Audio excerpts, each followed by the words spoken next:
Hello, my name is Charlie Dennert, and this is my place narrative project on Kholer-Andrae State Park in Sheboygan, Wisconsin. Through this presentation, I hope to give you a brief understanding of the history of the area, the environmental complexities of the modern-day park, and the ways in which we interact with the environment through recreation. First, we'll go over the history of the area, talking about the people who have made their homes here over time, and how it came to be a modern-day state park. Next, we'll go over the environmental details of the place, discussing both the park's diverse animal and plant life, as well as the effects of human society on this protected area. Lastly, I'd like to spend a little bit of time discussing human recreation and the environment, both as it specifically relates to Kholer-Andrae and how it affects our relationship with the natural world. Before we get into the main section of my presentation, I wanted to tell you a little bit about the visuals that you'll be seeing as I tell you the story of Kholer-Andrae. I'm currently quarantining in my family's lake house in rural Wisconsin, and I suddenly and unexpectedly found my options for making a video rather limited. So, even though the lake was a little choppier than I would have preferred, and the weather was a less than balmy 31 degrees, I decided to pull out one of my kayaks and get out on the water to get some footage for this presentation. I thought it was especially relevant, given that we were going to be spending some time talking about recreation and the environment. I apologize in advance for any quality issues with the footage. My best option was taping my phone to the front of my kayak. I hope no one gets too seasick from this video, but I digress. Let's get out on the water and start talking about Kholer-Andrae.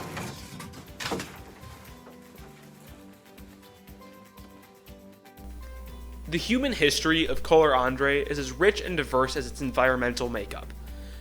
Prehistoric Native Americans lived there as far back as 3500 BC, hunting deer, bear, and other game to survive on the land.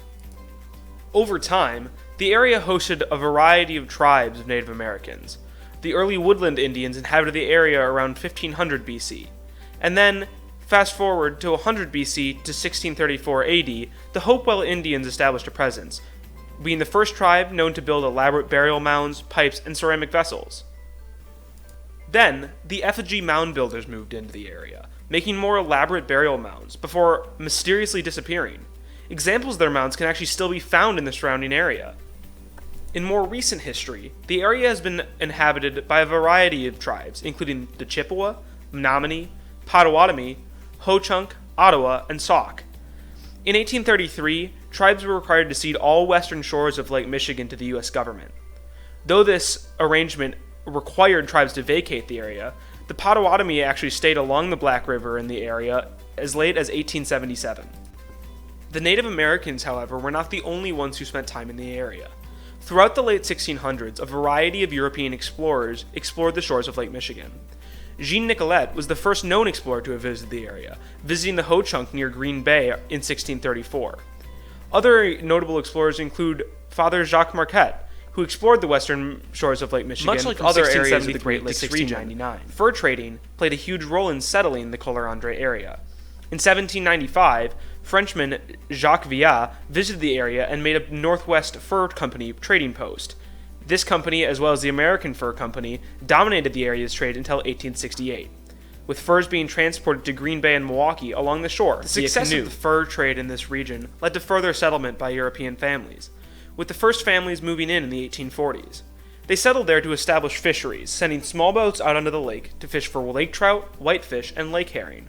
However, this fishing was quite dangerous work, with multiple members of the original families drowning off the shore, as well as more than 50 vessels having sunk in the Kholer-Andrae area throughout history, with the largest being an 87-foot schooner called the Challenge. In an attempt to further settle the area, before World War I, lakeshore property was offered for $1 per square foot, with no buyers due to the sandy nature of the ground, which made it not good for farming.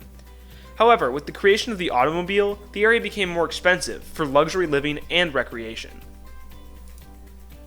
The newfound luxury of the area led to two significant land purchases by two significant individuals. The first of which was Terry Andre, who bought 92 acres of lakeshore property in 1924 from a fisherman, later buying 30 more. He built a house where the campground is now, overlooking the lake. He loved the area, loving the nature and the botany that was so present. and spent a lot of money reforesting the area. After his death in 1927, his wife donated all 122 acres of their famous pine dunes to the state.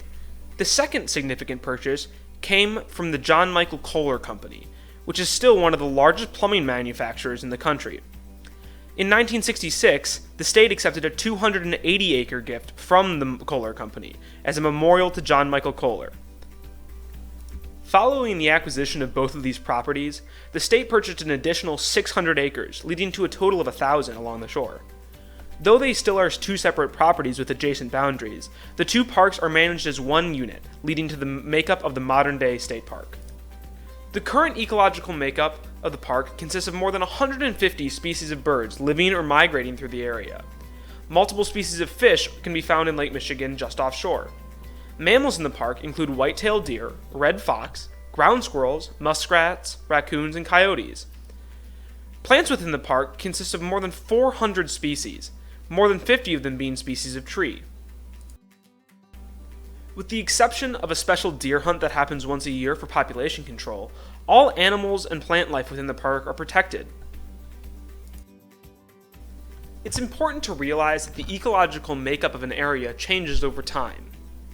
To show this for Kholer-Andrae, I constructed 3 extremely basic biotic pyramids based off of the reading earlier in the semester by Aldo Leopold. The first pyramid shows what things may have been like before humans even settled in the area, with the base consisting of soil and plant life working its way up to an apex predator of a bear. This next pyramid shows what the introduction of humans does to the ecosystem, with early Native Americans hunting bears as well as the rest of the things below them. This final pyramid shows a modern take on the ecosystem of Kholer-Andrae, with bears being entirely eliminated from the area or pushed north by human settlement, and now the rest of the pyramid being protected by the state park system. Overall, Kholer-Andrae State Park serves as an excellent example of human impact on the environment over time. Whether you're examining the park through a historic or environmental lens, there's a clear set of events that humans have had a part in that shapes the modern-day park. Whether it was through the hunting and gathering that eventually led to the bear being eliminated from the area, the establishment of fisheries and fur trading posts, or even the modern-day protection and preservation of the park, it's clear to see that humans have had a significant role in the narrative of the place that we now call Kholer-Andrae. Now that I've given you the story of Kholer-Andrae, I'd like to discuss a little bit of what it means to recreate within this area. To use the concepts provided in O'Neill, Holland, and Light's Environmental Values, I think it's clear that until the creation of the state park, humans primarily lived from the region, using the animals and resources for their survival and settlement. In the modern era, however, the park primarily exists within the idea of living in the world, with O'Neill, Holland, and Light specifically pointing out recreation value as an indicator of this category. But what does it mean to have recreation value? Within the context of Kholer-Andrae, I think it's best presented in their hiking trail, their picnic areas, and even their campsite. But in my opinion, modern recreation walks a very fine line between living in the world and living from the world. As an avid outdoorsman myself, I consider true recreation to be a way to get away, to have a profound experience and relationship with nature, whether it be through camping, hiking, or any other activity.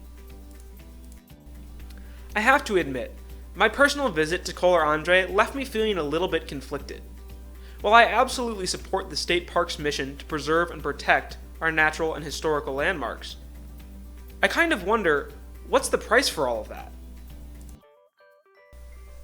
On my visit to Kholer-Andrae, the trails I was hiking were crowded with tourists. The campsite that I expected to be a small and quiet retreat from modern society was instead fully paved, mostly made up of parking spaces and massive RVs. A natural meadow was turned into a playground, with giant picnic structures for family reunions.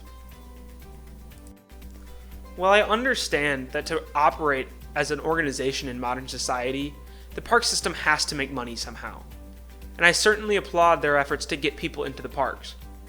But I do wonder, Does preservation mean turning some of our natural treasures into theme parks? Well, I certainly don't have a final answer of what recreation should look like in the modern world. I do think that experiencing and looking at parks like Kholer-Andrae afford us an interesting experience for self-evaluation as well as an examination of our societal definitions of preservation.